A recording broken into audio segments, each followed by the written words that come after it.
Between the second and third ages, after the death of Shirikar and the end of the Caladian royal bloodline, darkness fell across the world.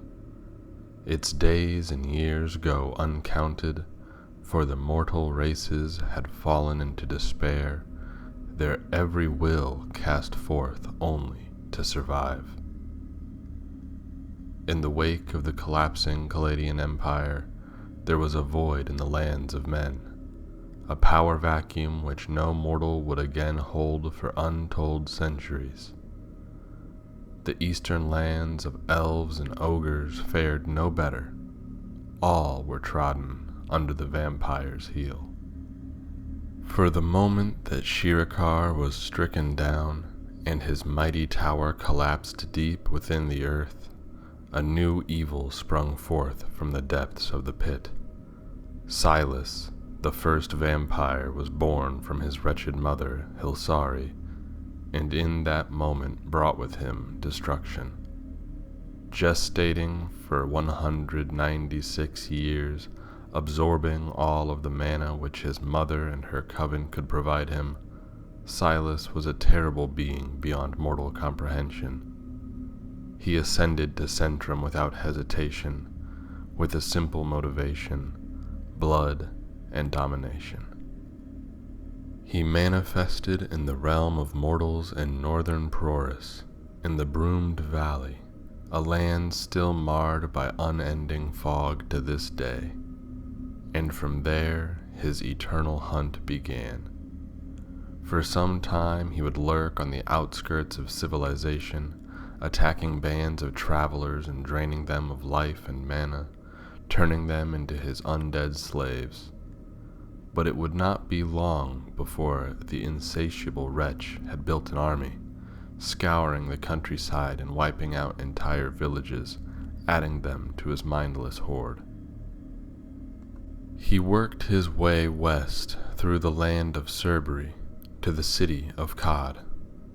He knew within that city he would be able to find a wellspring of mortals with a magical aptitude, and from there would begin his next phase of attack. Silas and his undead army sieged the city of Cod for 3 weeks before the city fell, but the unceasing nature of the night creatures allowed the men and women protecting their home no respite. In the end, they were doomed, joining the ranks of the opposing army as their walls were breached and the undead flooded their streets to feast.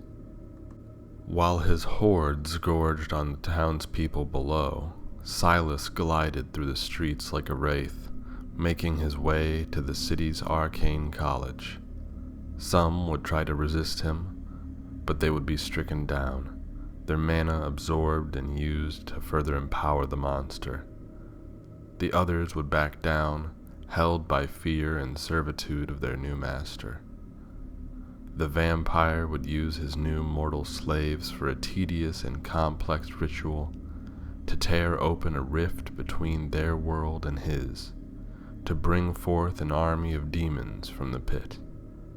Bound by fear, they did not disobey. Those few who found the bravery to do so quickly met a gruesome end. Ultimately, Silas would get what he wanted one way or another. When at last the rift was opened, it consumed the college, the large building falling into the flames below. With it, all of those mortals who worked to bring about the rift's opening. They too were devoured by the beasts they worked to bring forth. Demons, both weak and mighty alike, spilled forth into Centrum, all at the call of their summoner, Silas. Powerful demonic sorcerers were amongst their ranks, and Silas would use their power for an even more horrific incantation. With their combined might, they cast a spell into the sky so powerful that it would blot out the sun for the rest of the age, leaving Centrum shrouded in darkness for eons. With the giver of life gone, the plants began to wither and the air grew cold. The mortal inhabitants of Centrum grew weak and sickly, and all hope seemed lost. Silas and his empowered army of demons and undead swept across Porus like a plague, with no worldly power able to stand in their way. It was not long before they reached the city of Cerdium, the ivory gem of the now fallen Caladian Empire. It too stood no hope against the forces of evil, and Silas found himself at home within the seat of the throne. The vampire would dine upon the handmaidens and soldiers, their skulls piling high around the walls of the throne room, added to Silas's sadistic collection. While their master stayed behind to gorge himself on blood, the demonic hordes continued pushing east, eating away every bit of life that stood in their way. Humanity was driven entirely underground. Those trapped within city walls were subject to extreme subjugation, becoming livestock for their new overlords. Silas would feast upon their bodies, and the demons their terror. Notable for the time was Deldfri's Keep, a mountain fortress at the northern tip of the Rimthan Mountains, the last bastion of humanity above the surface, which never fell to the night hordes. Many sought to flee there, but nearly all who did perished before reaching the sanctuary of their walls. It would later be here that Wuln and Mitrius would launch their counterattack. Silas's army pushed ever eastward into the south until the entire continent of Porus had fallen to their wrath. But they were not stopped by ocean waters. They were quickly crossed, making their way to the sand-laden lands of Faefura and densely packed forests of Uhea. These folk fared no better than man, and fell in much the same fashion. Silas would appoint his generals to dictate the territories abroad.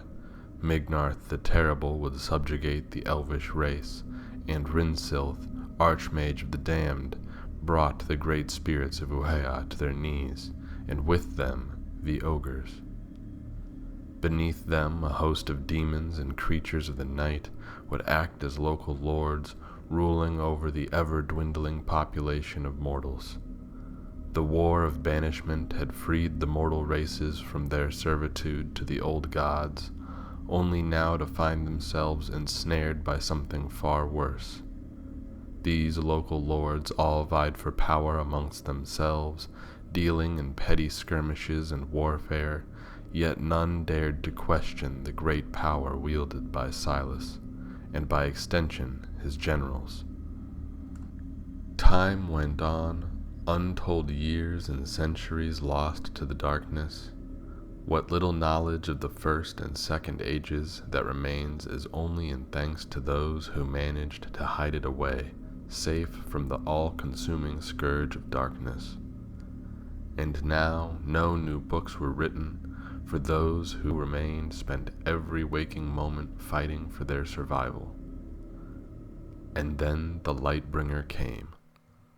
Mitrius was his name, the forbidden son of Himsal and Pakare, two banished gods sworn never to meet. It is said he saw the state of the world and wept for the fate of mortals. So unjust it was that dark powers were permitted to subsume the world, while the gods above did not, despite the pleas of their devotees. They held too strong a grudge against the races of Centrum, and saw it right that they were punished for their pride. But Mitrius could take it no longer. Incarnating in human form, he appeared as a mighty warrior before them, aiding in the rebellious efforts of Wuln, who would later be called the Kingslayer, and the efforts of all the men and women who took refuge within Deldfri's Keep. Mitrius pierced the darkness, manifesting as a new sun to keep the hearts of mortals alive. And as the sun banishes night, Mitrius, along with the army of Wuln and his brave warriors, pushed back the forces of evil with great triumph. Though their resolve was undying, their efforts were hard fought, and it took another untold number of years before freedom would be won. Given his divine form, Mitrius found himself free to travel the world with ease, effortlessly manifesting before the kings of elves and ogres who likewise had been driven to obscurity. 3 armies on 3 continents, all given form and life by one figurehead, the Lightbringer. To this day, altars and trailside shrines may be found dedicated to Mitrius in all continents of Centrum, for he is revered in all places. In the end, Silas would be slain by Mitrius and banished back to the pit. Had it been within his power, Mitrius would have ended the vampire for eternity. But it could not be so. Once killed, the vampire's body had turned to ash, but his soul lay dormant in the underworld, cultivating more mana and lurking in darkness until his day to return came once more. But since that day, he was never seen again. Upon his return to Eteria, Mitrius was punished by his kin for his disobedience. Though he is revered by all mortals in all times, his name is spoken with odium amongst the gods. He sits away from the world, imprisoned eternally. Thank you for watching. I hope you enjoyed the video. Remember to subscribe and hit the bell icon to be notified of new videos. To be notified of the latest Glorybound news, projects, and book releases, you can sign up for updates on gloryboundstory.com. In the coming weeks, I will be releasing a short story set in the Glorybound universe, exclusive to those who sign up to the email list. Also be sure to check out Patreon, where I post exclusive behind-the-scenes content, as well as early drafts of chapters for upcoming books.